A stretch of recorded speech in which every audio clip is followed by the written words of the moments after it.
All right. Mute. Ready, set, go. Ready, set, go. So, welcome. What is the start date? We need the start date. Yeah, we need a starter. No, so, the start date.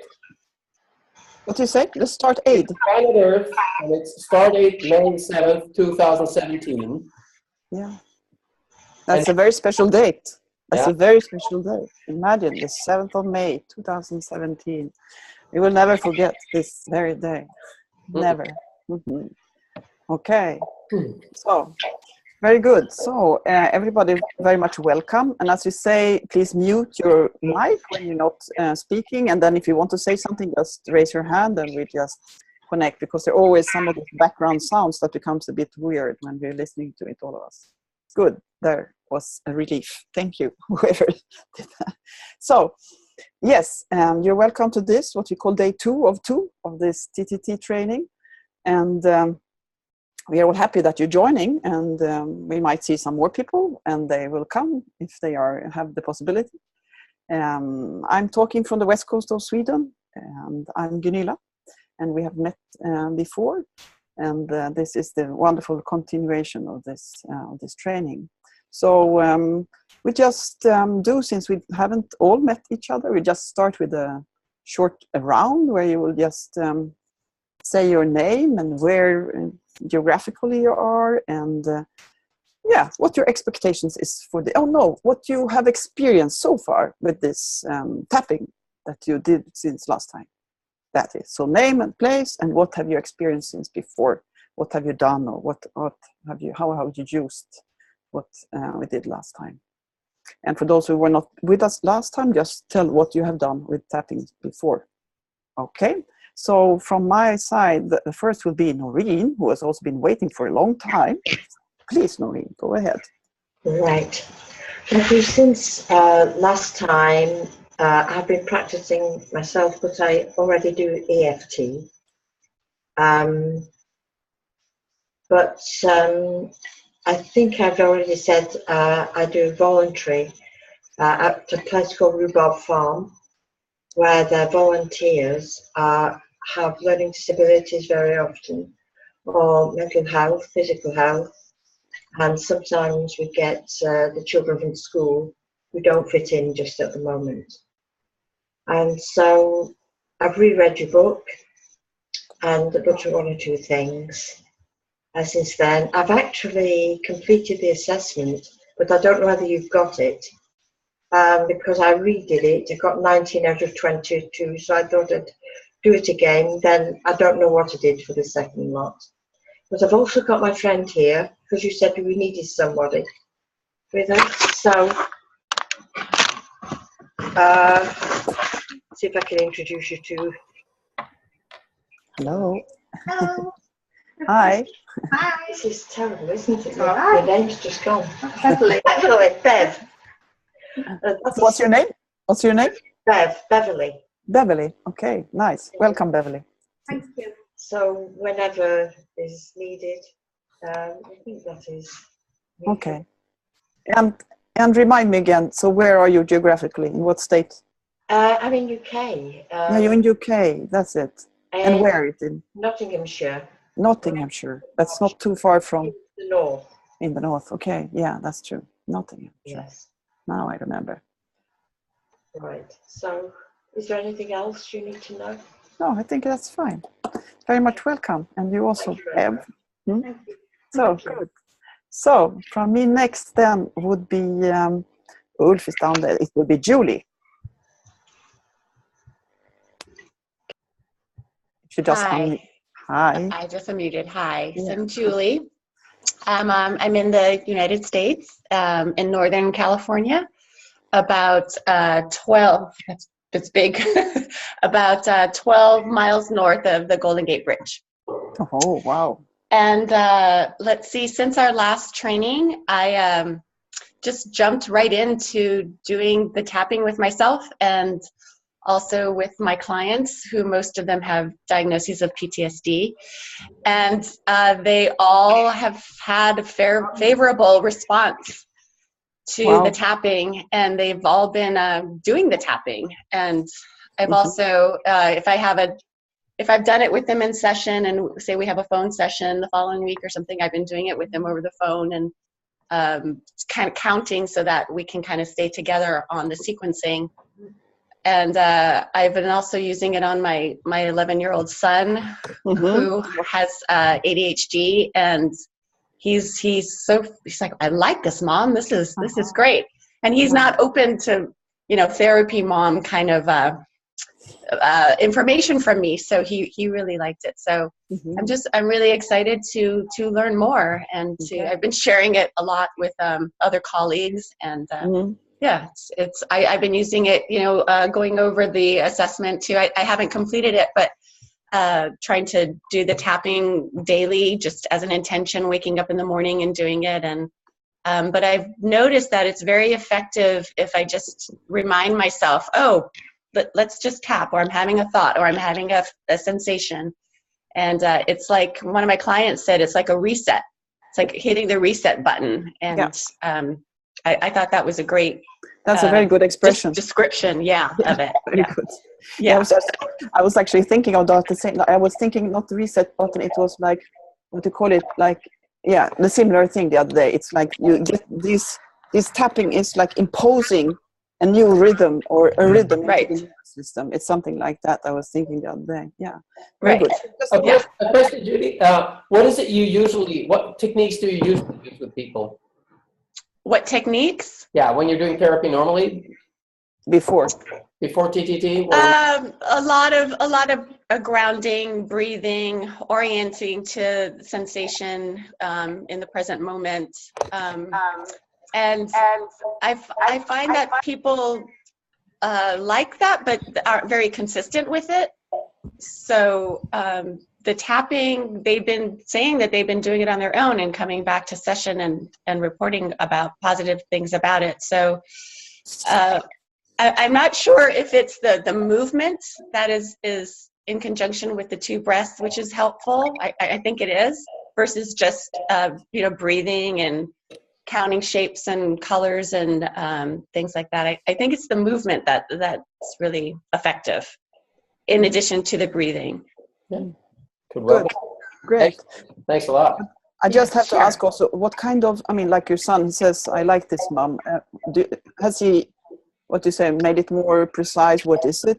What kind of change does he feel, or what is it that makes it pleasant for him? It relaxes him. So if he had a hard time going to bed one night, and so I'm doing it on to him. I'm doing the tapping, and it just calms him. It just relaxed him, and he was able to go to sleep.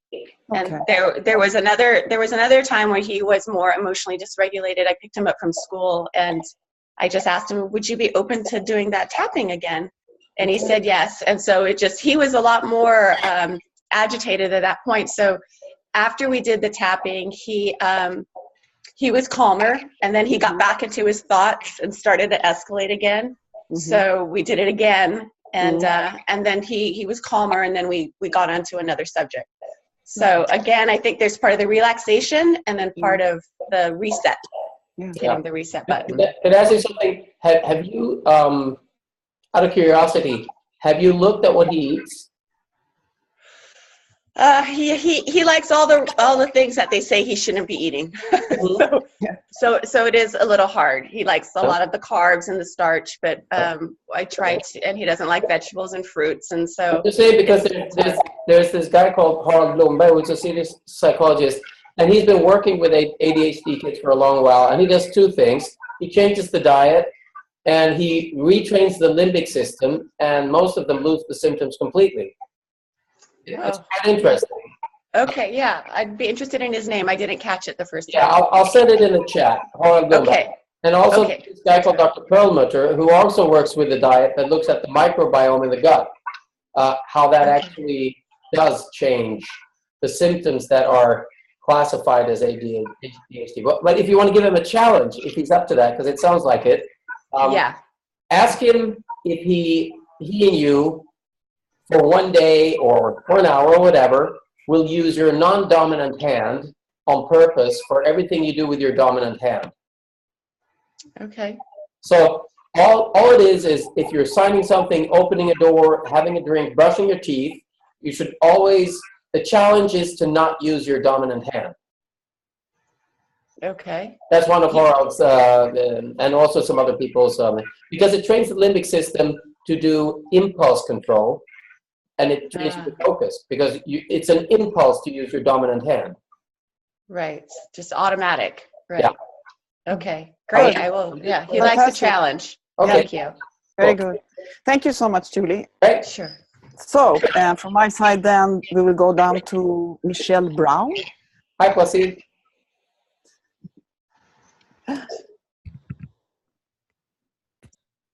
Let's see if we get some sound. I had my audio was muted for you, so you didn't get a lot of background noise. No, that's good. That's good. Welcome. Thank you. And what was the question? I had problems with my internet connection. I live in the mountains. We're having bad weather, and so it comes in and out. I missed the question. No, it was just this. It was your name, but we can see your name and the place where you are. Then where are those mountains, and what experiences you have had with this TTT tapping since last time we saw you. Thank you. I live in the southeast mountains of San Diego County, and I've been using tapping for over a year now, the trauma tapping technique, and I've had excellent success until just the other day. I had a gentleman that was seeing me for, as he said, he had a severe not trauma, but anxiety, and he felt claustrophobic in his head because his ears were plugged up. And I did the trauma tapping. That was one of the first things I did, because he mentioned that he thought my office was too small for him, so it made his claustrophobia worse. Oops. I did the tapping, and no matter what I did, he did not want to continue with anything. So I was just wondering, the tapping spot that's on the top of the head that opens, helps clear the mind and everything. For somebody like that, would it be beneficial to add in that point? I mean, I could say I have no idea whether it would make any difference to add a point or not. If you want to try, just just try. I didn't hear that. A difference to what? To not using it, to use this point also to add the top head point for. So what was it? I mean, what happened actually? I mean, did he get agitated or just didn't want to do it? Or? He said it worked, but it didn't seem like it worked. I think he was just saying it, and it's like we did one round and then he wanted to quit. And, I was trying to get a SUDS number from him to begin with, and he gave me finally a 7. Then he said it went to a 4, and we did it a third time, and he said it was 0, but he didn't act like it was a 0, and that was why I asked that. But all my others, I had a woman that she was taking her bar exam for the 4th time. She was like a basket case. She was sobbing during one of our sessions, and I taught her the trauma tapping technique, and it was amazing, the transformation in her. It was like night and day between her and this man from the other day. But everybody else I used it on, they've just loved it, and it immediately, pretty much usually with just 2 rounds, resolves their issue. Okay, but I mean, this man this other day, for him, he said to you that it was good and it went down, but you are the one to be skeptic and not him. That's very interesting. I mean, it's like I was observing him and the way he was acting, and his physical demeanor and the way he was presenting himself did not change. Yeah, but I mean, it is still it's his. It's what he says that we have to go to, and I mean, if you say that it wasn't. And if he left like that, being happy about it or not coming back, or did you talk to him after, or what happened after? So he quit the session. Okay. He quit the whole session. Yeah, I mean, it is like that. For some people, I mean, I also been with people who then more have said that it didn't work, but then I see that it does give some relief. But I mean, we can never force anybody to take part in something. I mean, it's all on the part of that person, isn't it? Yeah. So it's fine. And if it works, and it's good, in a way, it's good that it doesn't work. That's what my mentor, Dr. Johnson, used to say. Never tell that it works on everybody, because nobody will believe you. So it's just good that it's somebody where it didn't work. So just take it. It's good. I was amazed I came upon somebody with that. It did not seem to help at all. And like I said, you don't know. He came in with the mindset that nothing was going to work. Yeah, and then just leave it. I mean, and then it's like, I have this friend. She's also a therapist, but working with other techniques. And she said, when these people say nothing helped with me, she says, oh, perhaps you could look for somebody else. You know, it's like to go somewhere else, because if you have that mindset, it's a bit difficult. You know. Yeah. So anyway, but that's good. And thank you so much. That's wonderful. Thank you. And hope you have a nice weather up in the mountains. So then for my... I'm enjoying it anyway. Sorry? I'm enjoying it anyway. It just affects the internet. Good. So now we go to Sundari. Before we go to Sundari, I'd just like to say one short thing about that. I have a lot of clients in different variations and ways, and I have never yet met a single person who has done anything without being affected. You can't breathe a breath without something changing. You know, every second something changes in us. So when a person says nothing has changed, my guess is that either they're looking for the wrong thing, or they don't know themselves. They don't notice what happens. But this person didn't say nothing changed. It was the other way around. It was Michelle who said it didn't change. Well, he said it went to zero. But his whole, everything he was doing was the same. Okay, so I'm sorry, I didn't really get that. Yeah, he was the one to say it went down, but Michelle, for her, the appearance of the man was as if nothing changed. That was the difference. I got it. That's the other way around. And that's why I'm saying we cannot force anybody to do anything, especially not when we're just observing ourselves that nothing is happening, because we have no idea what happened with him when he left. Yes. He also said when he quit that, you know, it's not working. I didn't know what to do. No, but that comes from what Ulf says. Nothing you can do without, change every second. Everything changes all the time. So anyway, but I think I don't know. You want to give another comment on it? No, that's cool. Yeah, good. And these are the things. My only advice is, in the very few cases where things are not the way you expect them to be, or you don't understand them, that's very interesting. You make a note of it and you put it behind you and you keep it there, but don't make it the center, because you shouldn't forget all the times it actually works. So there's a learning curve, and some people are really on the outside, and it's good to know them, but they should have the space they have. I agree. Thank you. Good. Thank you so much. Great. So now we go to Sundari. Oh, you're standing up waiting. I'm sorry. Look at her. Yeah. It's a miracle. Yeah. Hello. He's walking. So I'm Sundari, and this is Danielle. Hello, Danielle. Oh. And now something happened. Also, that we have had not a great connection. Especially, I have a hard time hearing Gunilla, but we're hoping that it'll last well enough to get us through the broadcast. It should.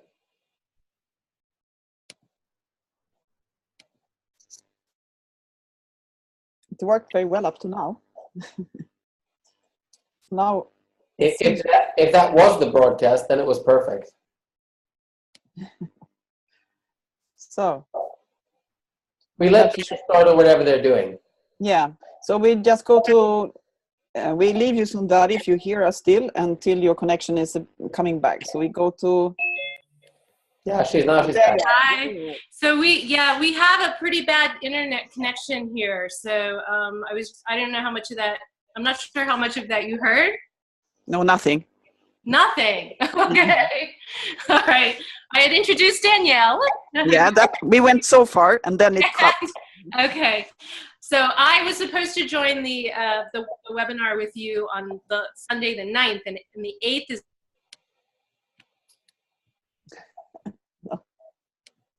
I think we lost her again. So it's been about a month. Are you guys still there? We hear you. Oh no. Now we hear you a little bit. Okay. Now we see you again. Hello? Yeah, we could try again. Yeah. It may be harder, I don't know, in this direction or something to pick up the signal. But anyway, we may lose you throughout the broadcast. It was on the 9th that the one that I was supposed to, the seminar that I was supposed to be with you online, and I hurt my back on the 8th. And so I was really grounded, like in bed on my back, could barely do anything. And, but I thought about doing the tapping. It was incredibly useful to me. And the way I think I might have written this to you, Gunilla, is that the way I knew that it was useful was that I at some point stopped doing it, and then I noticed my spirits kind of dropping, and then I thought, oh, I should do it again. And I really wasn't doing it a lot. I was just doing it, like when I woke up, or if I felt my spirits dropping. And I remember this one experience in particular that will, I think, probably stay in my mind.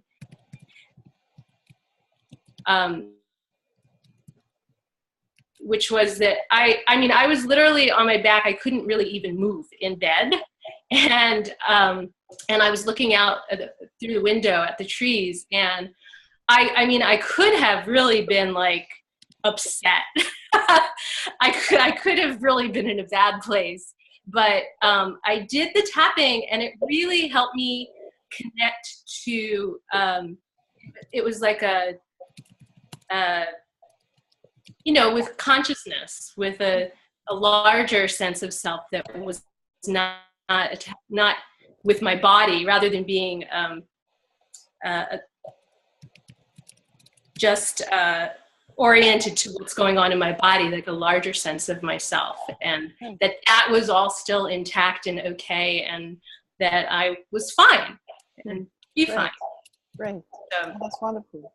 Yeah. So you have really practiced and seen ways of using it and seeing the results inside yourself. Yeah. You hear me, or you don't hear me? I do. Yeah, I do hear you. I've also been off. I've been on disability, so I have not been using it at work. I've been off work this whole month. Right. Lost me again? No, we didn't lose you. Oh, there you go. Yeah, we hear you. Okay. So I've been off work the whole month, and I know Ulf usually asks a little bit about background of the kinds of therapies. And I do work a lot with trauma, and certified in EMDR, and I also have trained in sensory motor psychotherapy. I'm just finishing up a second year. Good. Oops. Good. So, yeah. Thank you so much. So that was a very good introduction. Thank you. So you can lay down again. So I will go and look for who is next. And thank you so much, Sundari. We'll go to, Placid is there in the middle. So let's go to Placid in Rwanda.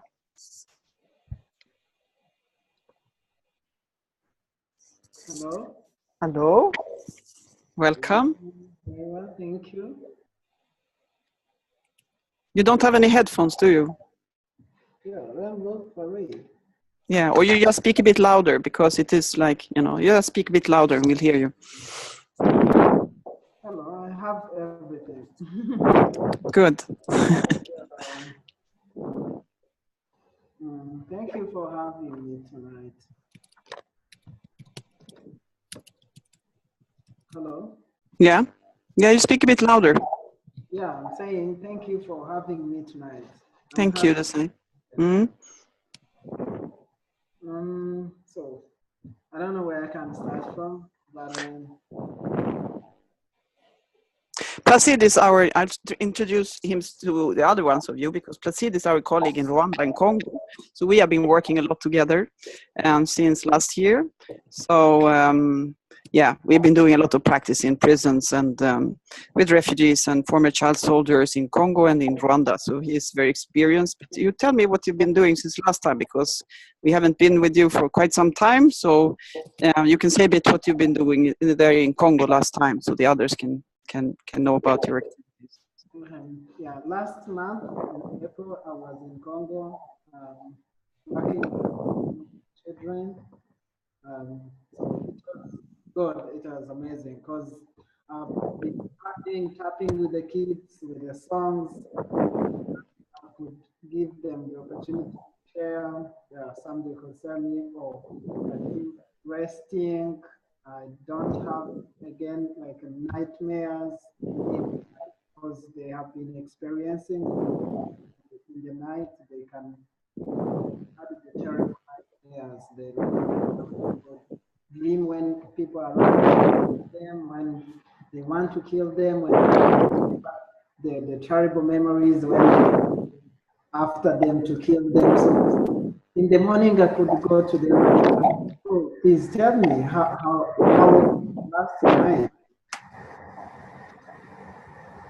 And yeah, they told me that we sleep well, we don't have any more nightmares, so it is really powerful weapon. So one day I was walking around and I met with a person, like in Africa we call it crazy, the crazy, and I called him.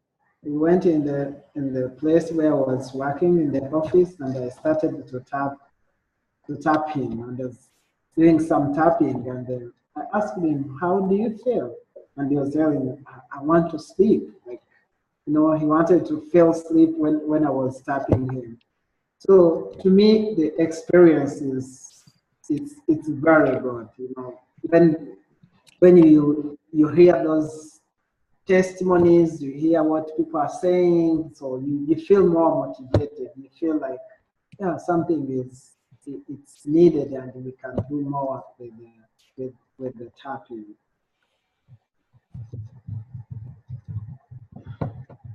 Great. Thank you so much, Placide.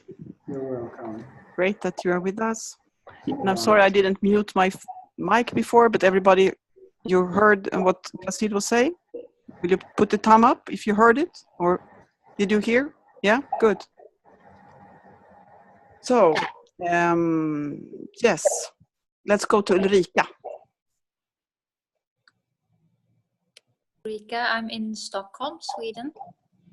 And I've been tapping on myself once, twice, at least every day. And I don't know if it has to do with it, but it's like I'm going through an energy shift. I've been burned out for 1.5 years, but suddenly things are changing very quickly right now. Yeah, that's interesting.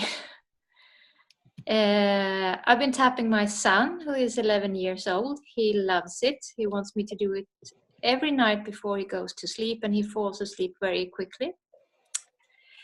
Yeah, that's good. But then I have a girl who is 16, and she's very suspicious to this. She doesn't want it, but then I do it anyway.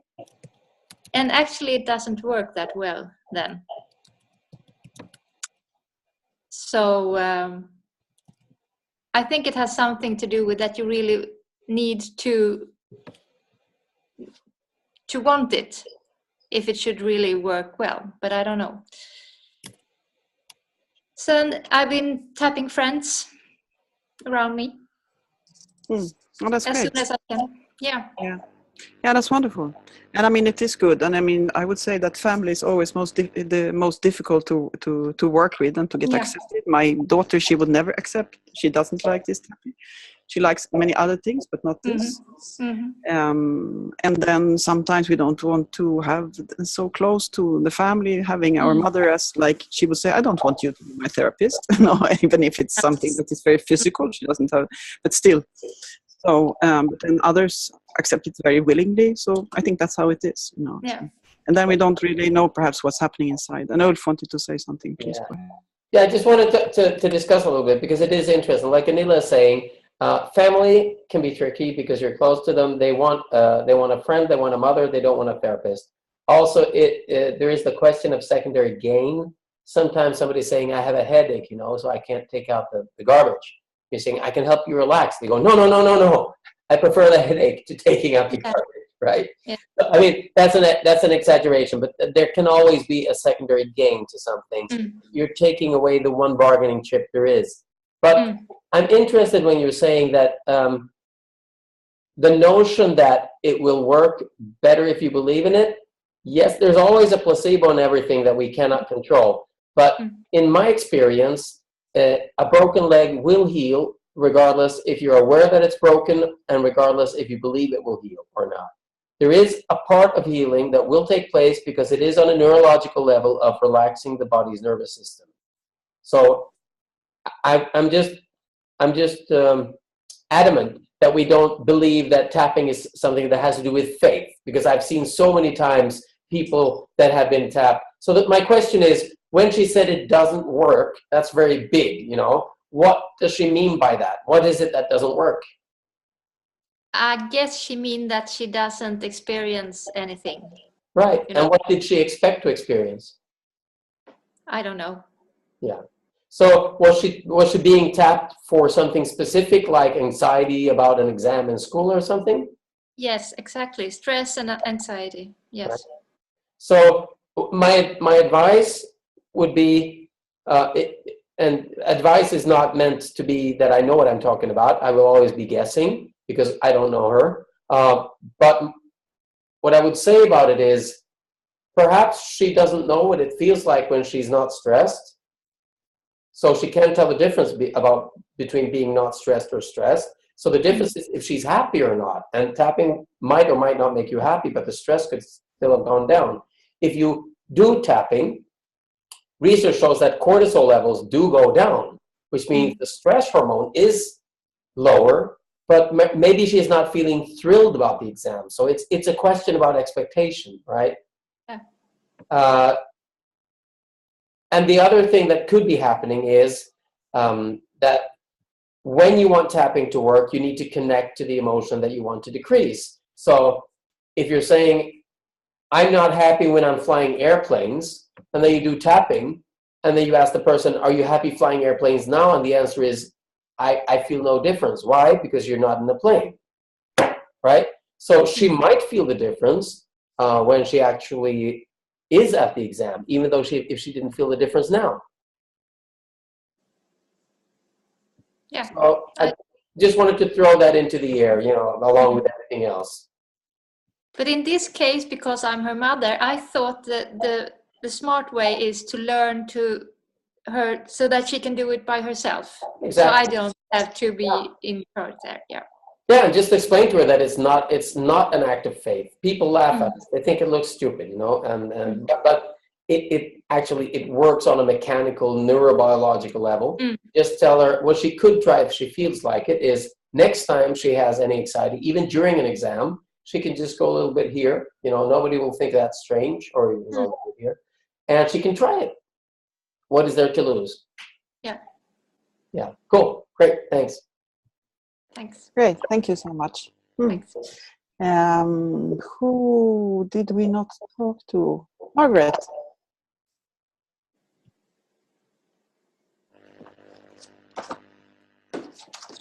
Hi. I'm Margaret. Yeah, I'm on the south coast of England.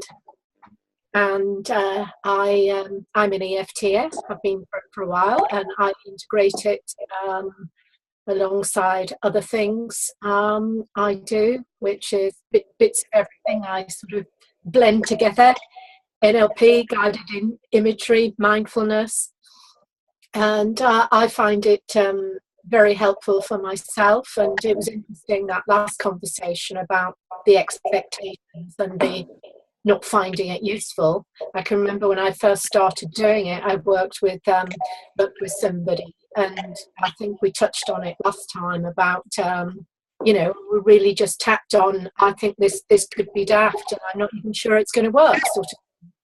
And the relief that person had of stuff they'd been carrying around for years was phenomenal.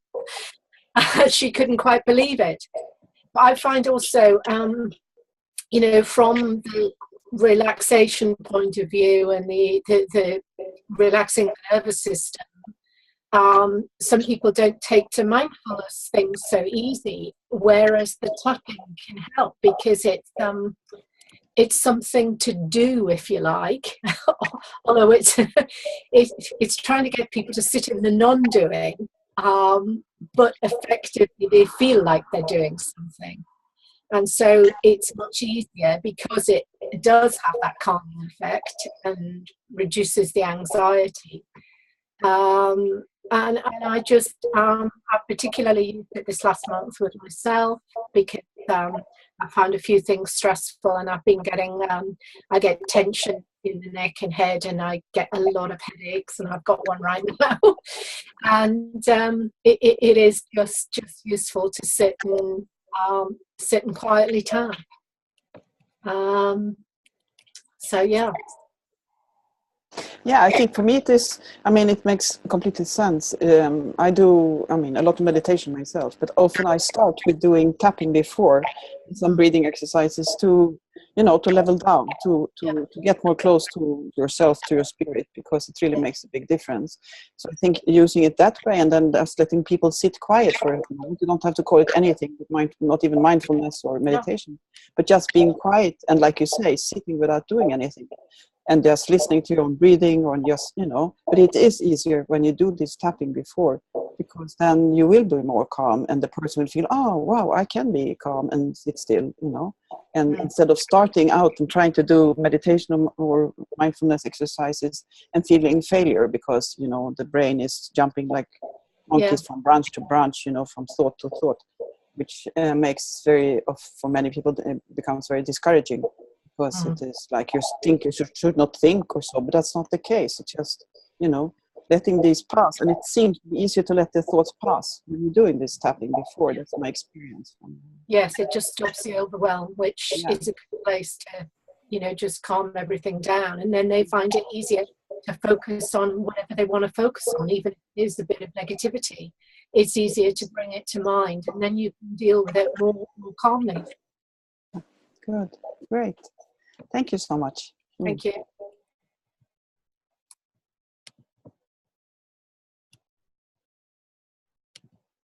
Lynn. We didn't hear you, Gunilla. You were muted. Sorry? You said something with your mic muted just a few seconds ago. So yeah, I just said we go to the next person. It's Lynn. Hi. Hi. It's nice to be with everyone today.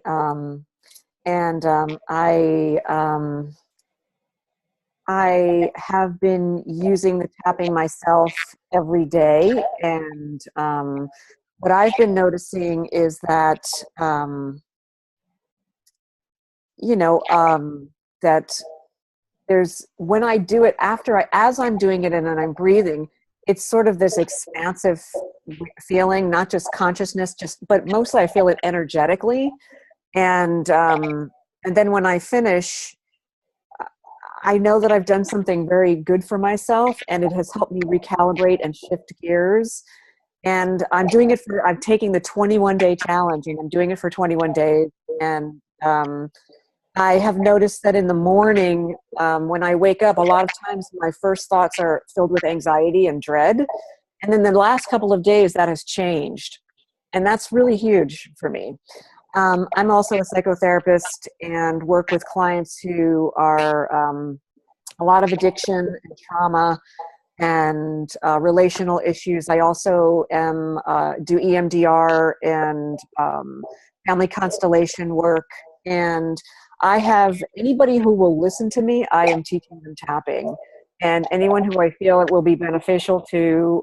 All of my clients, and clients have reported to me, they're excited to tell me that they're tapping as I check in with them, and I notice their face lights up when they say they're tapping, and I ask them to share their experience, and they just, it's not this miraculous huge thing. It's just, oh, it really helps, you know. It's just sort of integrating into their life. And what I'm noticing for them is that and what I'm really happy about is that it's a sense of empowerment for them, that they can do something to rewire and to shift gears, and it's an action that they can take. So that's been really positive. And I've also been teaching it to friends and family members. And, you know, I definitely notice for some people there's like a resistance. And I just find that kind of interesting. With my clients, it hasn't been, and I don't know if it's sort of a secondary game or them pleasing me or wanting to, but I get the sense that once they've tried it and we've done it together, they're owning it for themselves. It's theirs now. But with people in my own life, there's a little resistance, and I think it has to do with maybe that kind of you're my friend, you're my relative, you know, I don't want to have this kind of, I don't know. So just hoping to, I feel like maybe my exuberance or my excitement about it may be a little overwhelming because I'm so excited about it. Yeah. I can recognize that. Yeah. So it's been a very positive experience in my life, and I'm very happy to have another tool to share with acquaintances and people in my life, and especially with clients, so that they can self-regulate and have tools that they can utilize when we're not in session, or that they can feel empowered. I think that's a huge benefit. Yeah. Yeah, that's wonderful. That's wonderful. And I mean, it is like that. I mean, the word you use, we often say also this empowerment. When you feel that you can actually do something to regulate your own emotional well-being, that is fantastic, because it just seems like, it's like a perpetuous vicious circle for many. And like you said, this waking up in the morning, I also had it myself, and with this anxiety, and then after some time you feel that there is a shift. Oh, notice, oh shit, it's not there, something happened. And it's not like this, but it is being also persistent in these things. And you need to do it, because it's like you have to train your nervous system into a new pattern. You have to get it into a new rhythm, it's like this, what you say very well, in rewiring, and using this to and shift gears, or these words you were using, recalibrate it, like that, making it into new, finding back or new or in other, or it's like that. Yeah. And I find it interesting to sort of track and notice for people, like when they feel that they're hijacked, or in my own body, noticing like the patterns, that where I start to feel specific things, or helping clients to recognize when it's happening, and bringing that mindfulness and awareness into what they're experiencing in their bodies and the somatic piece, so that they can do the tapping when they become aware of any of that.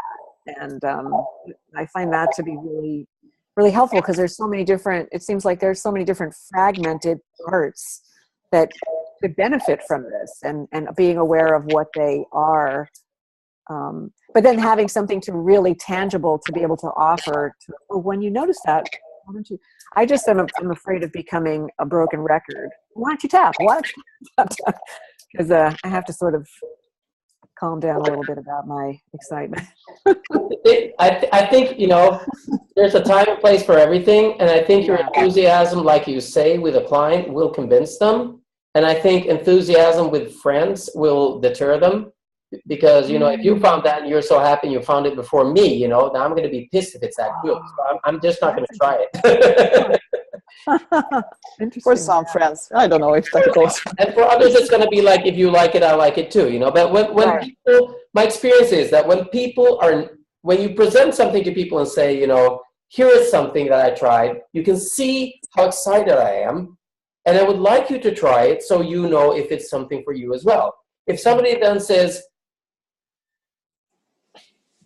I'll think about it. You know, there is a million reasons for that. It's not like there's no reason. So whatever they're going through, it's what they have to go through. And I don't think you should worry about being a broken record with something that actually helps people. I would like to say, though, I'm asking you, when people come to you with substance abuse, which I understand that you treat them for, is that correct? Yeah.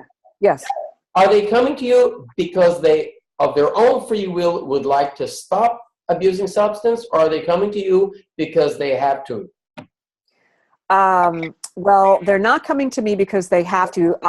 I'm actually going into a position working in a treatment center, which, you know, people I think are at various stages of change, but the folks that I'm working with in my practice, I'm thinking of one in particular, there's willingness and there's the door is opening.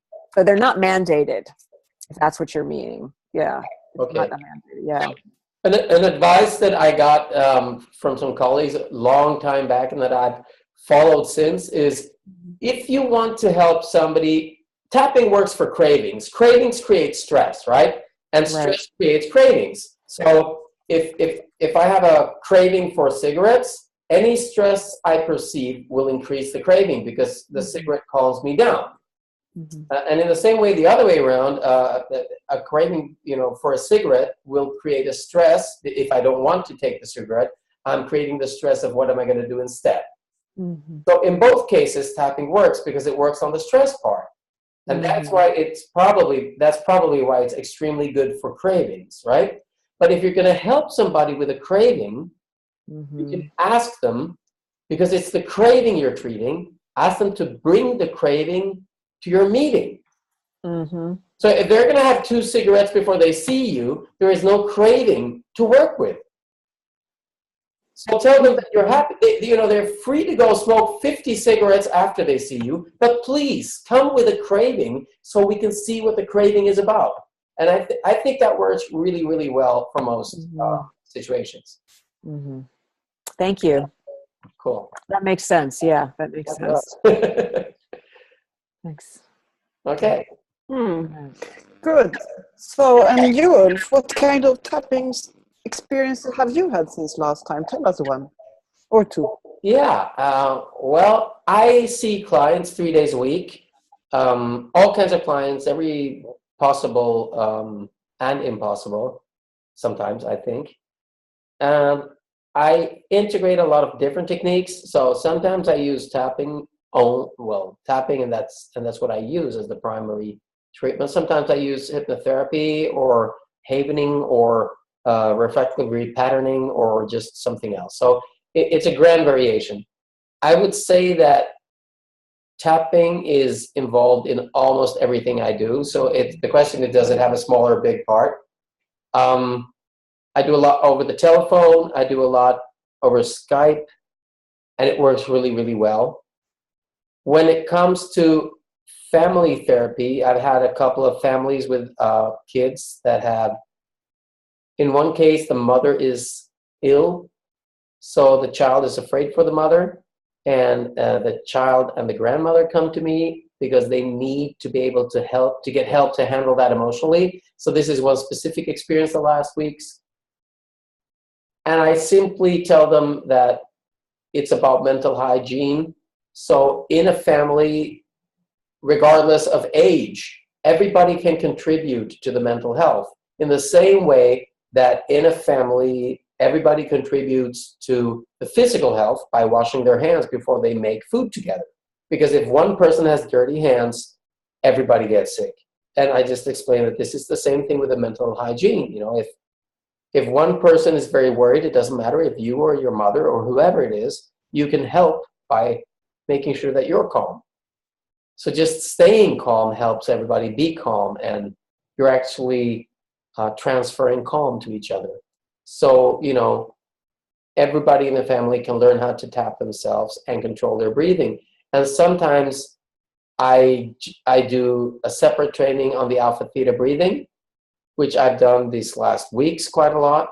And what I do is I add in 2 more elements. So the alpha theta breathing is you breathe in through your nose, you hold your breath, and then you breathe out with a sigh. You do it now instead. We do it together now. Let's do it together. And some action. Action. It's time for act. That's good. Action time. All right. Everybody get ready for some alpha theta breathing now, including friends there. All right, here we go. So the normal alpha theta breathing, the way it's described in our book and the way it's done between the 2 rounds of tapping is you breathe in through your nose, or just breathe in. You hold your breath for a few seconds, and then you breathe out with a kind of a sigh. Right? And you do this twice.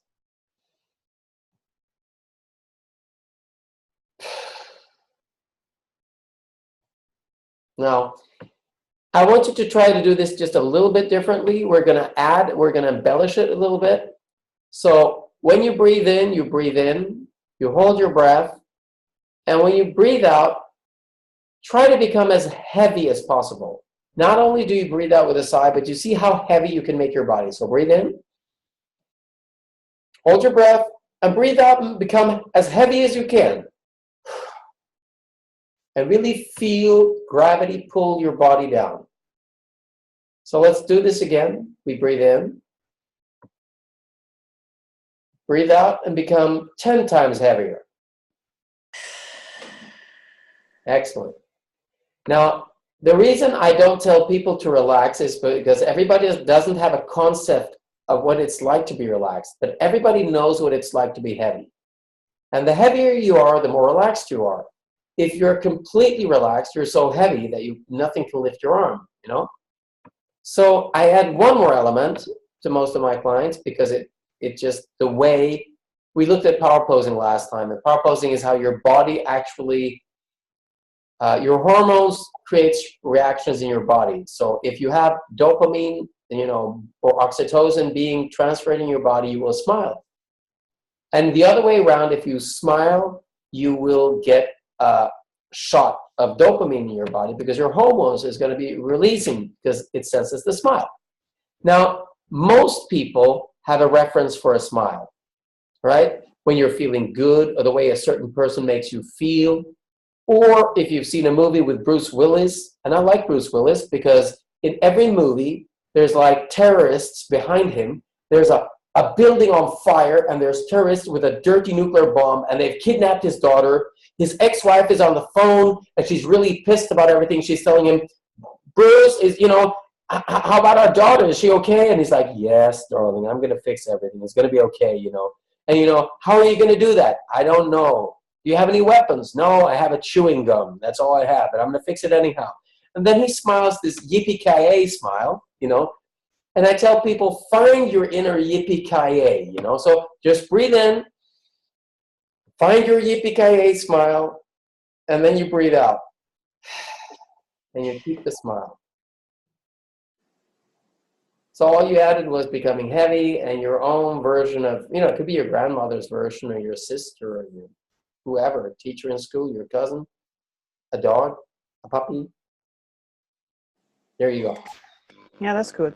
And also even Buddha, he said you keep your half smile while meditating. So smile as always, it is like creating this dopamine, making our feel the nervous system think, oh wow, she's actually happy. And that's good. We have to go on that.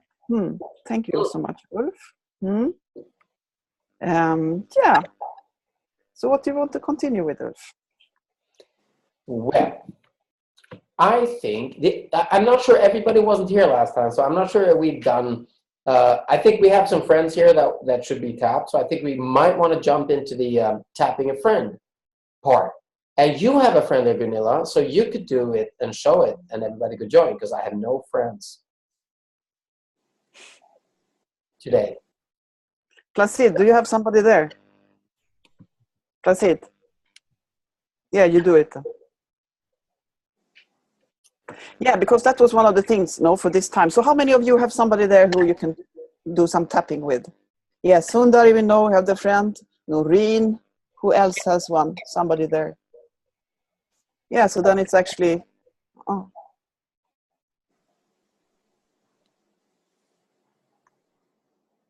So, Placid, you have to unmute your mic.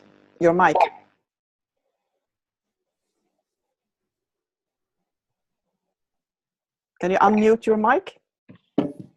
Or Ulf can do it. I can do it. Yeah. There we go. So good. So since because my friend in this house, she went into the shower, so I don't have a friend. So hello. What's your name? With Quandes? What's your name? Hello. Hello. How are you? I'm fine. Good. So what's your name? My name is Christian. Oh, hello. Christian. Yeah, Christian. We met. Yeah, we met. I remember at Simba. Yeah. Some weeks ago. Good. So is it okay if Placide will show some tapping on you while we do it together? Sorry? Can Placide show some tapping on you? Some tap? Yeah. Just you can show me. It's okay. It is okay with me. Yeah. Good. So Ulf, what do you think? We do it together with yeah, you do it. Yeah, it's okay. Placide. Yeah.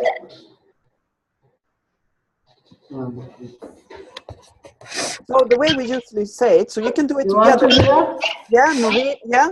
So Noreen and Sundari, who are two.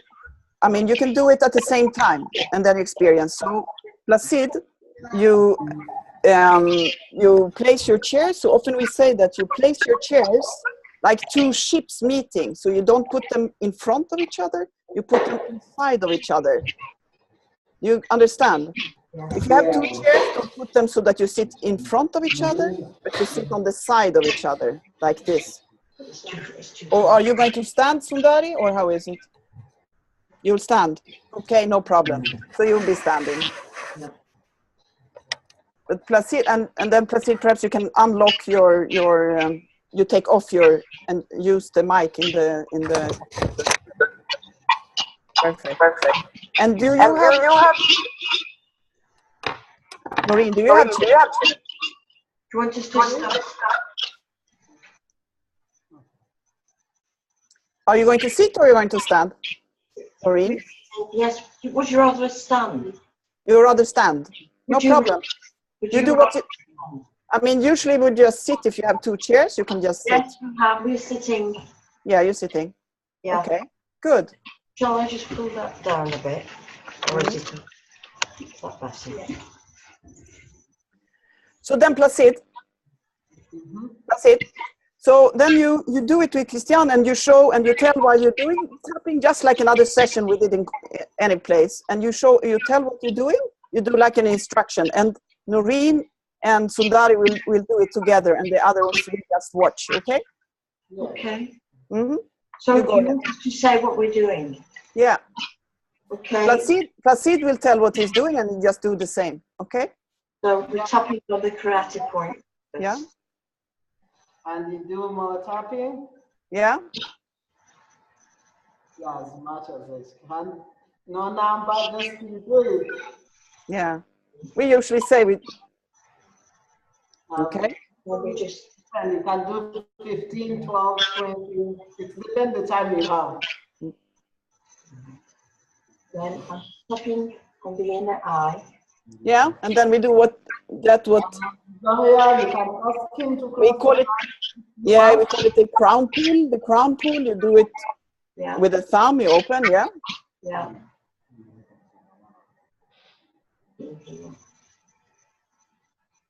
Yeah, perfect. And then just on the rest of us, we can do it on ourselves so that we're doing something. You do it. And Sundari, we don't see your friend because. Yeah, we go under the eye. And on the side of the eyes. I don't have my glasses, so I don't see what you're doing. Did you already pass the side of the eyes? No, we are still there. No, on here. This one. Yeah. Okay. And Noreen, she's already on there. And then? Yeah, under the eyes. And then under the eyes. Are you also with us, Lynn? Yeah, under the nose. Yeah, and then we do under the nose, and like Placide does, you often hold the other hand under the chin because so that the chin does not jump. Mm-hmm. Very good. Yeah, and then under the mouth, still holding your hand a little bit like that. I'm sorry if my mic is jumping. Good. Yeah. And then over the chest, like drumming, very good, Sundari. Now we see your friend also, perfect. And Christian is a bit ticklish, and that's very normal. And sometimes we ask the person to do the tapping him or herself, because on the chest, some people are, the first round, very ticklish. Yeah. Yeah, and then under the arm. Under the arm. Very good.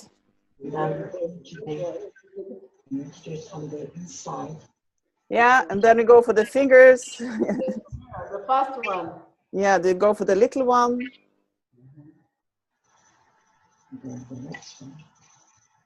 And then the next one, the ring finger.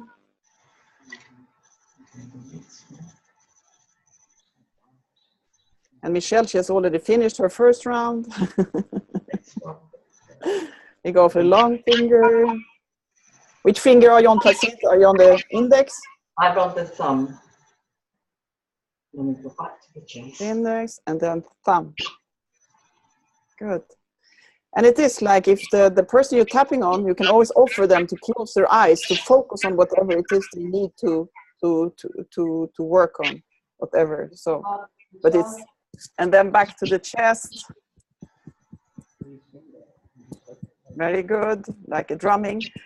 This is when we actually take 2 deep breaths. I'm sorry if my mic is bumping. Breathing. Yeah. So then when you do the breathing, you often take the hand of the other person. Placide, if you take the hand of Christian, like that, yeah. And we do the breathing together. It's like breathing in and then breathing out. Breathing in and breathing out. Very good.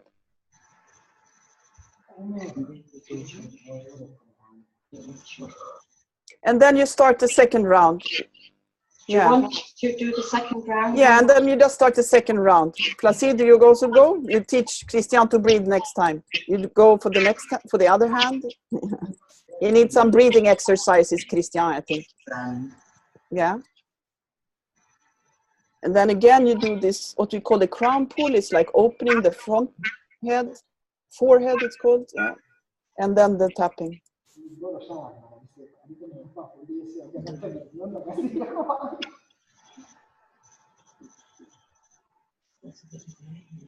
You're doing the tapping, Placide, or you're getting after? And then on the outside of the eye. And then under the eye.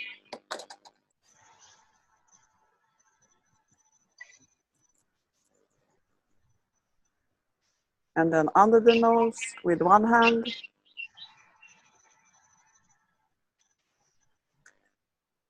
And under the chin and under the lip, above the chin. And then for the chest again.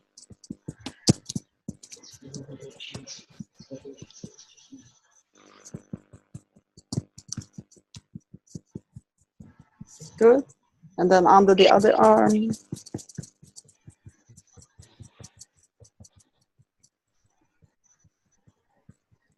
Very good. And then we go for the fingers, the little finger, small finger,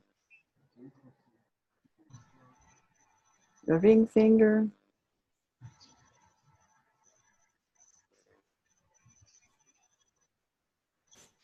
the index, no, the ring finger, this one, the long finger.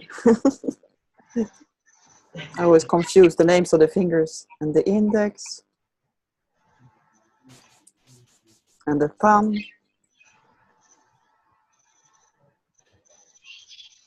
And then back to the chest again. I just do it with one hand so I don't bump with the microphone. I see now Christian, he has become a bit more relaxed. He doesn't laugh anymore when doing this. Good, good. And then we do the breathing. So you take the hand of the other person with between your hands. I cannot even show it because I only have one hand. It's like taking the hand like this. And then it's like breathing in and breathing out. And then how we do it, often we ask the person to stay with the eyes closed for a little while to observe what is happening inside, or what is changing or not changing, or just observe how it feels on the inside. Just sitting with the eyes closed for a little while, or standing if you're standing. So just stand and breathe normally, and check how things are.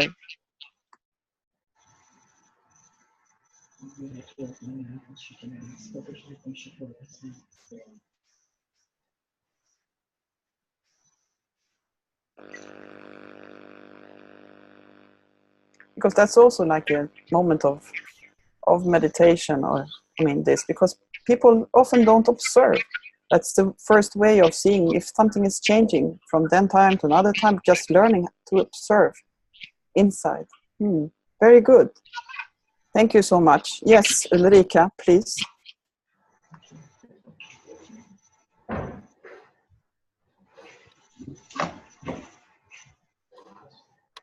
You have to unmute your mic.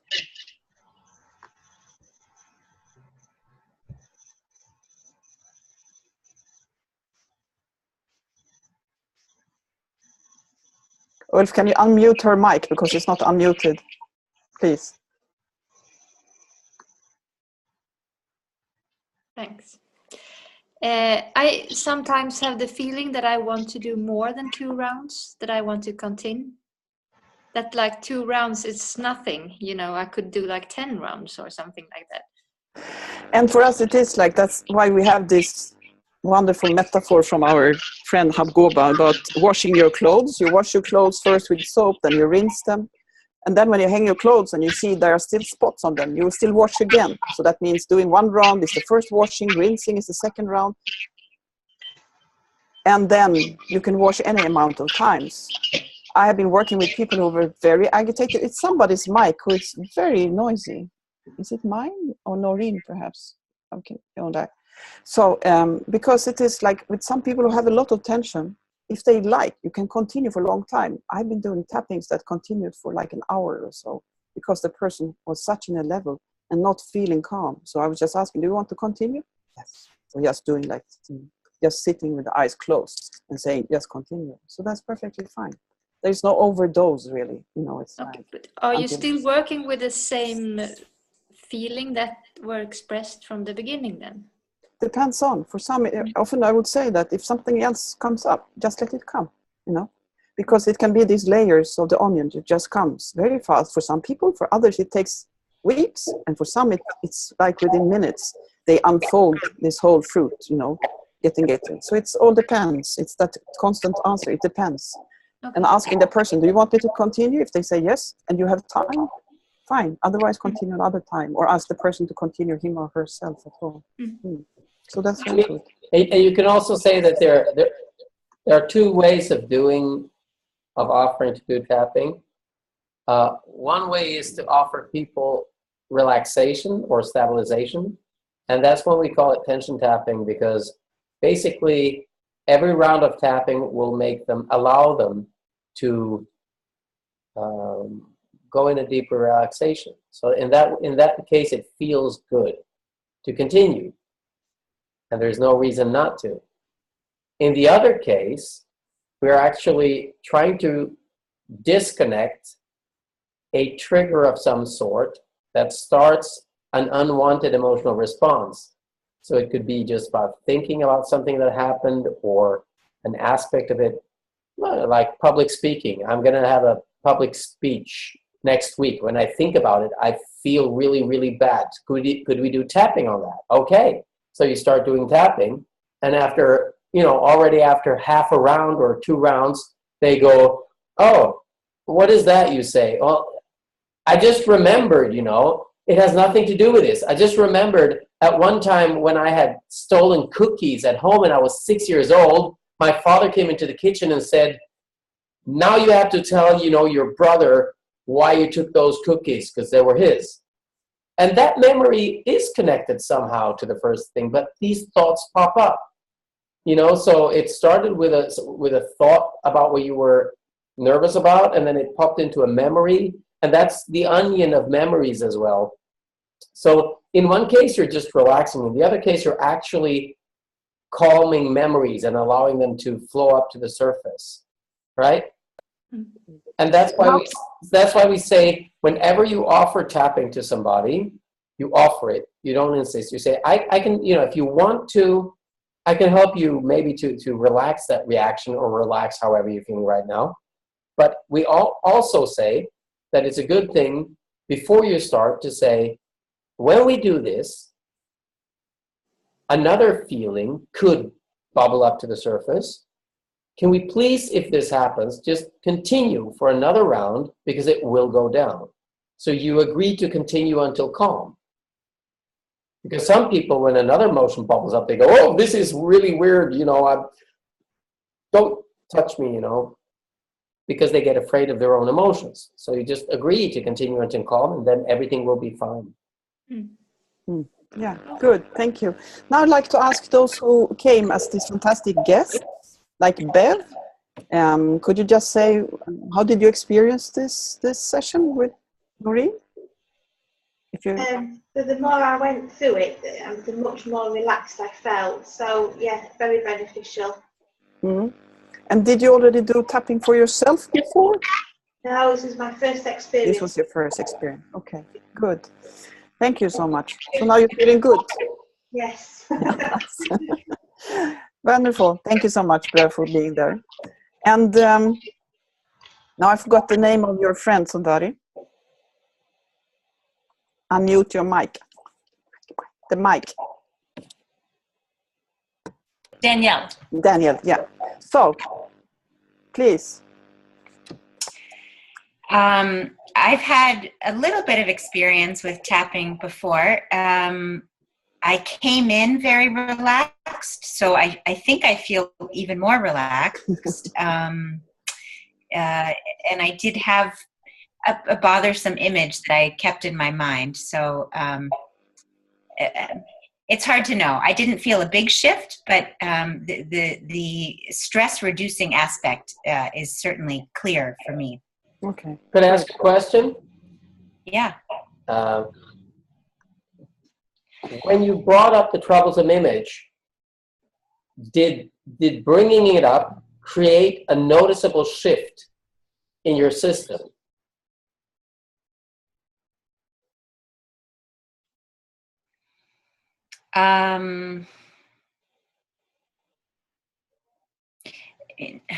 Not that I'm aware of. Right. So in that case, it wasn't really a troublesome image.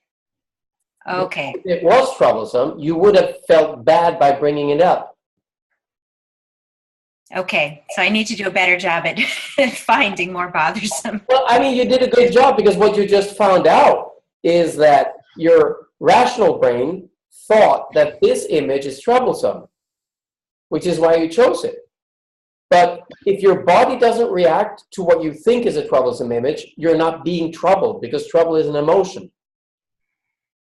I think that, I mean, this is just a guess too, is that there was a lot going on at the same time that we were setting it up. So we were watching the screen, we were watching other people, Gunilla was talking, we were like reconfiguring ourselves, you know, there was a lot going on, and I don't know that there would have been a lot of time to like really feel into something.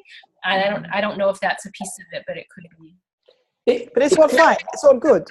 I mean, it could be, but at the same time, I mean, I just want to say the beauty of this is the simplicity.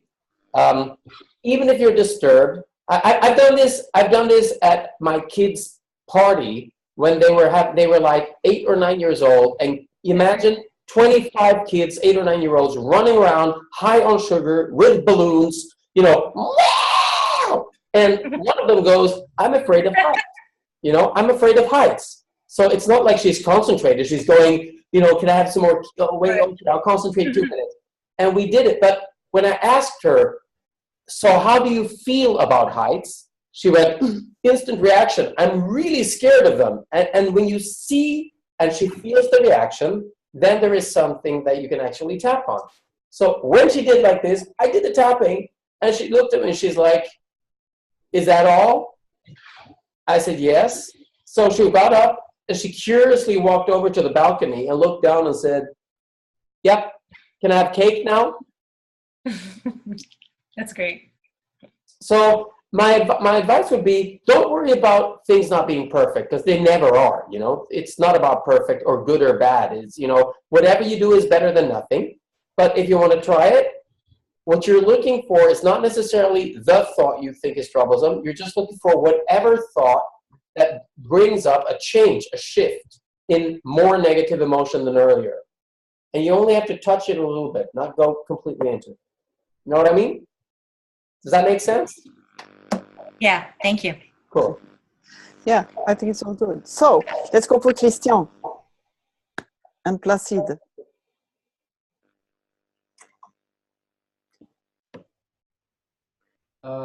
What was your experience? My experience, a few minutes ago, I was feeling so tired, and I was like washing my face. Like, I went to the bathroom for the second time to wash my face. The first time, Placide asked me that, did you run for you to wash your face?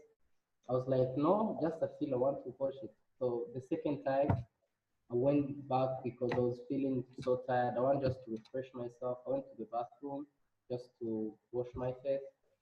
So I came back, was like a bit free, but after the tapping, I kind of don't feel the same. I don't know. It's very, you know, I was like, okay, good, what is this thing? It was like tapping. I was like, okay, good, let's go ahead. You know, I will see. But, you know, the feelings are different from last 10 minutes. 10 minutes. Yeah. Yeah, good. Yeah, the feelings are different. And yeah, this technique is good. I'll use it. I'll be just continue to use it. It will take me to the steps, and I feel it's very useful. Good. Thank you. Good. Thank you. Yeah, that's good. Thank you so much all for that. That's wonderful. So any other questions of this? The rest of you who did not bring somebody, you know, it is like, are you generally doing this for somebody, or you're letting the person do the tapping for themselves? Like Julie, for example. I've been having them do the tapping. We're doing it together. I don't even demonstrate first. We just jump into doing it together, and they're watching. And I want to do it to them, but it's not in my consent yet. So I was a little hesitant. But I'd like to move into that. I'm a body worker as well, so I feel comfortable. But I know that would definitely be a different experience for them to actually touch them and hold their hand. And so I'm cognizant of that. But for now, sometimes I will demonstrate the pressure of the tap, like on them, and then that's it. And then we continue. But it's very user friendly. They've been picking it up quickly. Good. And Michelle, you had somebody who was supposed to come who couldn't come, or how was it? Yes, they were supposed to come but didn't. They couldn't come today. But in my sessions, hypnotherapy, I basically the first thing I start out with is the tapping. I always do that with the person personally for the first issue, and then I move myself back after we've gone through one issue and cleared that completely, and then I have them learn to do it by themselves. So we do it together.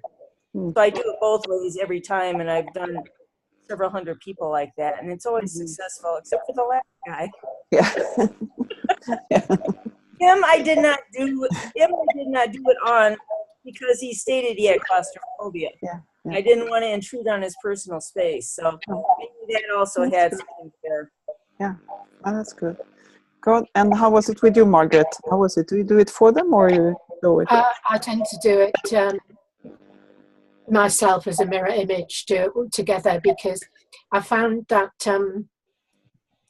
unless somebody's really distressed, I would, and they're just not capable of sort of getting it there, I find that it helps them to take ownership and go away and do it themselves more easily, I think. And would it be possible for you to try to see, because our experience is that it makes a big difference, but it's possible? Yes, I mean, when I first started tapping, I was working in addictions, and I wasn't using it a great deal, but that wasn't necessarily appropriate. That A, I wanted to do that, and B, very much that self-empowerment was needed. But now I've been working, this last year with people in cancer recovery, and I've got a colleague who's an EFT who also does. So I'm going to go along to one of her sessions. That's a group session of mine, which is also what I've sort of tended to do. So when you're in a group setting, obviously it's showing people and tapping along with everybody. So yeah, I haven't a great deal of experience on tapping on someone. Okay. And how was it with you, Lynn?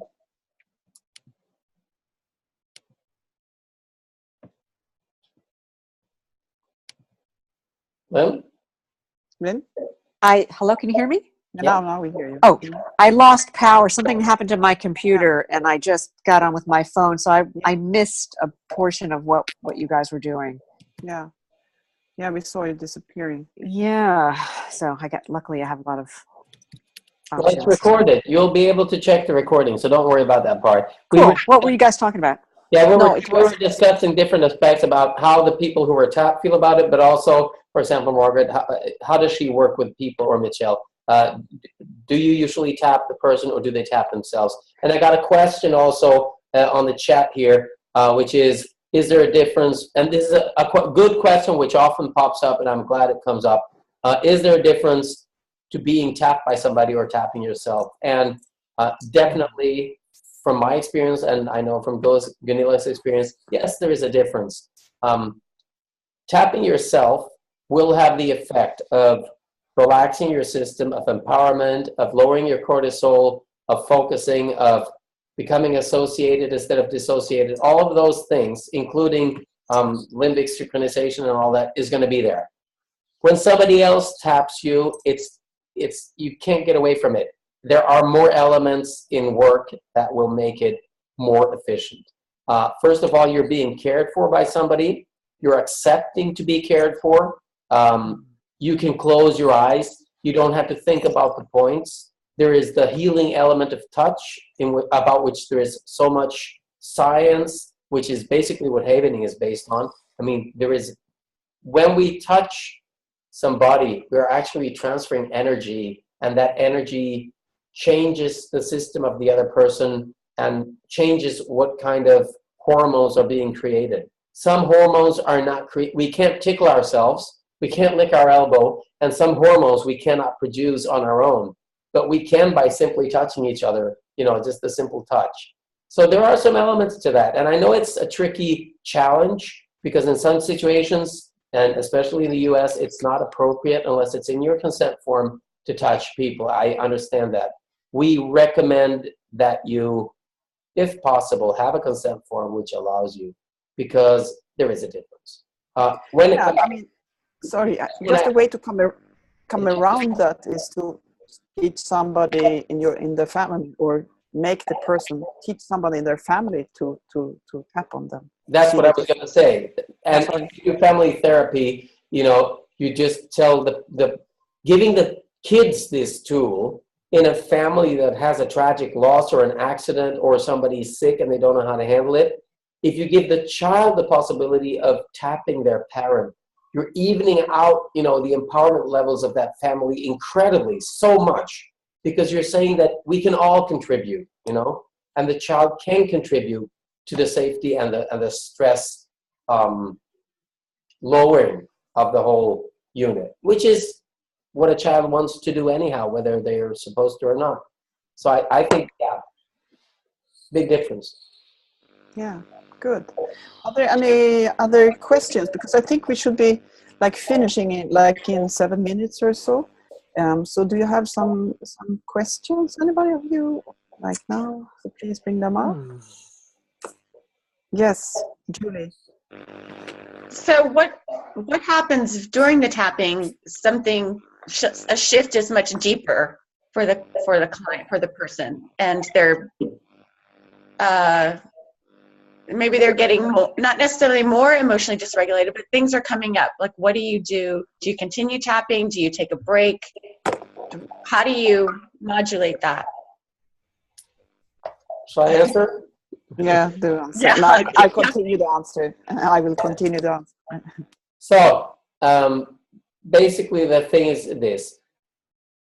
When you're doing tapping, people are relaxing. Relaxing lowers your critical factor, which keeps stuff out. So some people can get overwhelmed by stuff that comes in. There is no need for this. This is sometimes called flooding, when everything just becomes too much. There is no need for that for the actual procedure of resolving whatever is going on, or the healing, if you want to call it that. The easiest way is to just back off a little bit, because it's like when you're sawing in a piece of wood. If it becomes too hot, you slow down for a little bit, So distraction techniques is what we use. And one way of distracting is, instead of just saying, oh, stop, instead you just ask them a question. For example, could they spell their name backwards? What was their first pet called? Could you count backwards in steps of 3 from 27? And it's because all of these things require parts of the brain that are turned off when you flood to turn back on. So asking somebody to spell their name backwards, unless they've practiced it, they have to visualize their name, or they can't spell it backwards. And if you want to count in steps of 3 from 27, or steps of 7 from 101, which is 10 times harder, you need to engage your mathematical, rational part of the brain, and that will take away the flooding. You can also ask them to open their eyes and just follow your finger for a little bit, because that will also change. It will also shift them from concentrating on the negative emotion. But if you want just one thumb rule for everything, it is gently and friendly keep tapping, because calm will come. Yeah, and that is, it is because our experience working with people who have been deeply traumatized, in occasions when it was, somebody really went into flooding because the trauma was so close. And in that moment, seeing, that was what I mentioned before, to when asked about if you can do it many times, that when somebody was in such a state of mind, which was a person calling when he felt he was going into his flashbacks. So it wasn't that it happened during the session. But what we saw, or what we experienced, him and myself and my colleague at that time, was that the tension went down. It decreases by the tapping, because the tapping brings calm to the nervous system. It is really imposing this calming rhythm into the nervous system. My mentor used to say, Dr. Johnson, Professor Johnson, to say that first he would check what the person we were working with liked. If it was football or flowers or, beers, and then he would say this, that, if it becomes too much, let's talk about something else. And it's the same like this, spelling your name backwards or doing other things. So you engage other things, you get out of yourself. It's like this one. It also is a way of getting out of things. It is like a balloon, it's like things that you can do something with. And this was given to me the other day, even with this smiley guy on, because usually we used to have ordinary balloons. And I don't know if we did this last time, in some of the session we did, because this is what we love also, it is balloons. Because that also brings you completely outside yourself. You have to get out of yourself. You look up, and looking up will also make you get out of that state of hiding yourself into that depressive state of mind that brings the cortisol level up. So balloons are very good. I don't say that you should bring them into practice, but I prepared this for the last minutes here of this session. And now it was a good moment to bring it out, because this is also something that, oh, wow, what's that? Anyway, for everybody gets happy to make something with a balloon. Even if we cannot do it together now, I do it for you. I want to add one more thing, Julie. What Gunilla is doing with the balloon, you can actually help people with that as well. Because if people are, like this, and they feel like opening their eyes, and maybe they're sitting some way, if you have something that you can give them, so they have to reach out and receive that. It could be just a soft ball or cuddly animal, or a pencil, or a glass of water. Whatever it is that they receive in their hand, their brain has to kick back in to do that. Right? And also, I think if we want to round this off, I think... Wait. First, I just want to say, because Ulf usually asks me, during all these years we've been working in different places, if it ever has happened, and I can say it has never happened to me. It has never happened that anybody has gone out, that things has brought a higher level of anxiety or this emotional state. It has never. And this February, it was 10 years since we started this in Rwanda, and then working with people who are, like Placide was referring to before, people really living through war and having their traumas constantly reminding them in the night, and still it has never happened to me. Never. But of course it can. And these two cases, I have been working with somebody who was in that very high level. It was already there. Placide wanted to add something, was it? Yeah, just I want to share my own experience. Do you hear me? Hello? Yeah, we hear you. Yeah, it was hard before to sleep when the rain is raining, because when I was little, when I was young, people came to my village and to my school, and then they killed my fellow student. So those memories I've been struggling with them. So when it's rain, it goes quickly back to that memory. So, but this time I sleep, even I can snore them, even if I don't do it, but I can sleep much as possible. Yeah, it's possible. Yeah, I mean, when Placide and I met in December, there was many things that was changed, and I love some of. Can I refer one of your reactions, Placide? Yeah. Because it gave so much insights. It is like after 2 or 3 times we had met and doing some tapping together with Placide, because he said, I need to get out of these traumas. And of course, and he looked the same at that time. He was still so smiling, so nobody could ever imagine that he was traumatized. But he had started to observe himself and realizing that he was living with his memories too close to and that his nervous system was constantly reminding him. So then after the second time, there was this tour, Rwanda. There was this cycling tour around Rwanda, because Rwanda is up and down. It's very good for cycling. So they had this international competition there. But then it was actually Rwandese who won this race, which was fantastic, because they started cycling not very many years ago. And then Placide came to me the day after, and he said to me, Nina, do you know what happened yesterday? I was watching this competition, and when these Rwandese won, I felt happy, and even tears came to my ears and to my eyes, and that has not happened before. I could feel happy. I think I'm becoming a normal person. And that, and also many other comments that he has given a lot of insights of this. What actually happens, that these symptoms of trauma creates things in people that they think they are in a different way, because you can feel isolated. Or even now, there is this commemoration period was in April in Rwanda. And then Placide said, I could even go to those, and that is the commemoration of the genocide 23 years ago. So there's a lot of ceremonies, and he said that I could be there, and those feelings of hatred did not come up in me.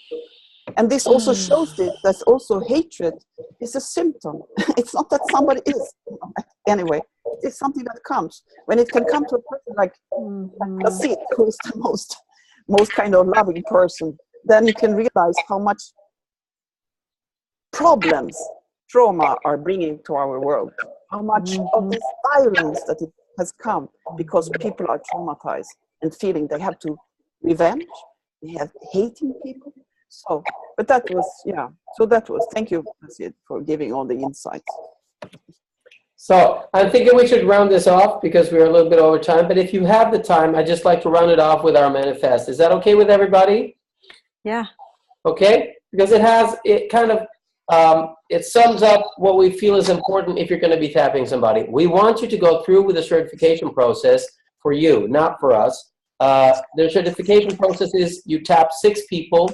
They don't have to be all different, but at least some of them should be different. You do 6 sessions, and you reflect on them, and you report them on our website. You answer the assessment questions, and you will be auto-graded. And you agree to our code of ethics, which is really simple. Part of the code of ethics is our manifest.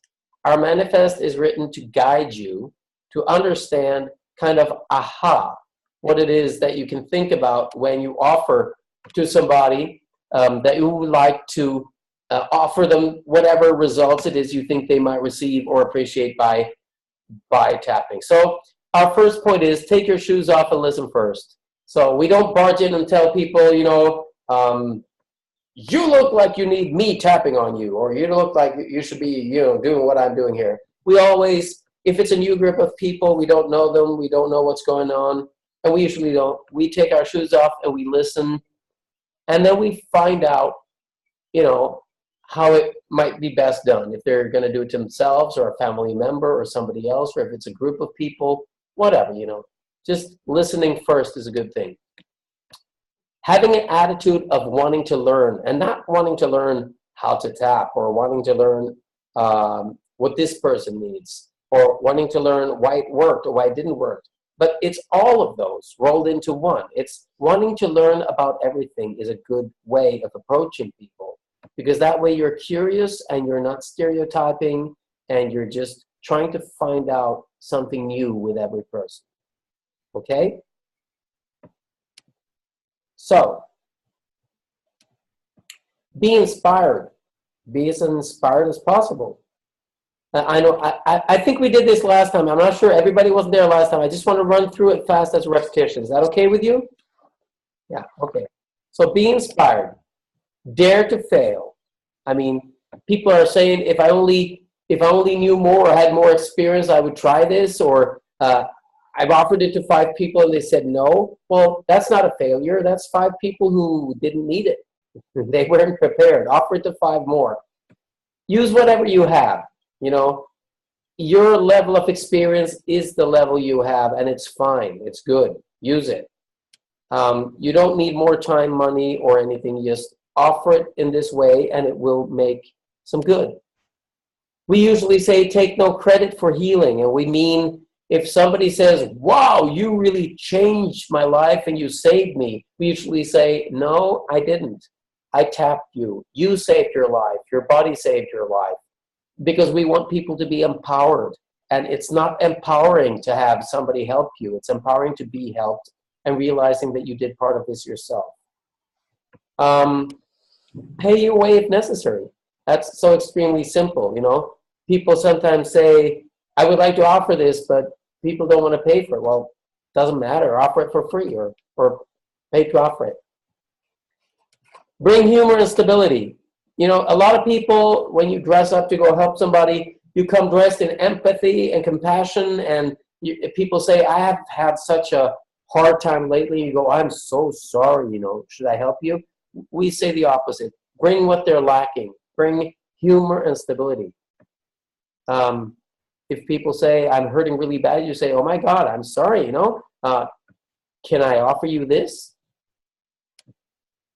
Of course, at the same time, you need to know your limits. When somebody says, I'm extremely suicidal, I've been feeling really depressed lately, and I think my medication is not working.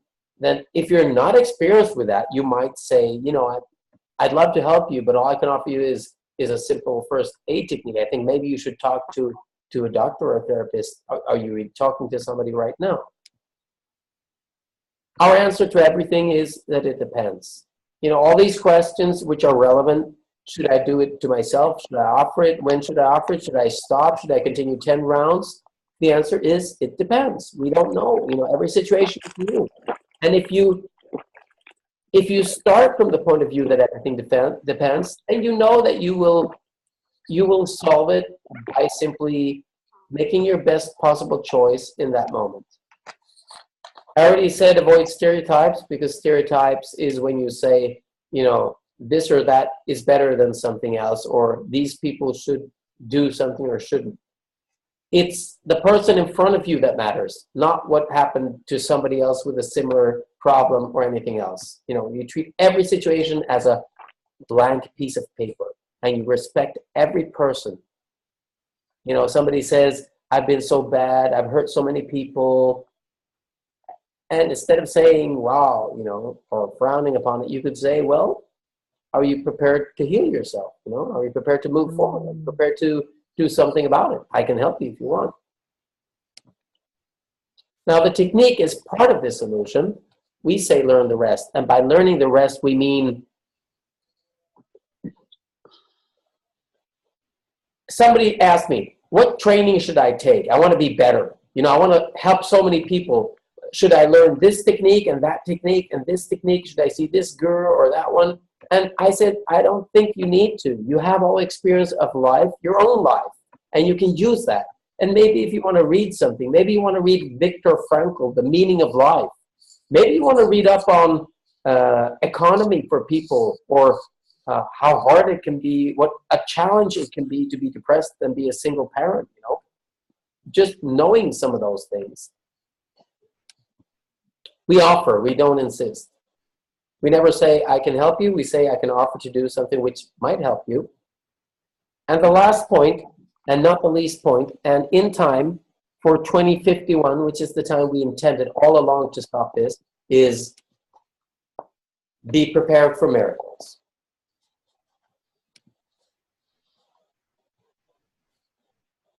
So, with that in mind, does anybody have any questions or want to add something right now? On half a minute. Are you okay? If everybody's okay, give me a double thumbs up and a smile. That's good. That means that nobody had a stroke either. That's fantastic. No. So, all of you, what a joy and pleasure it's been. It's great to have you here. Our hope is that whatever light is lights inside you, you bring it out and you light up other people along the way. And we always mention that if you're thinking, oh my God, you're doing these trainings and they're all free and so is the certification, the answer is absolutely. You pay it forward.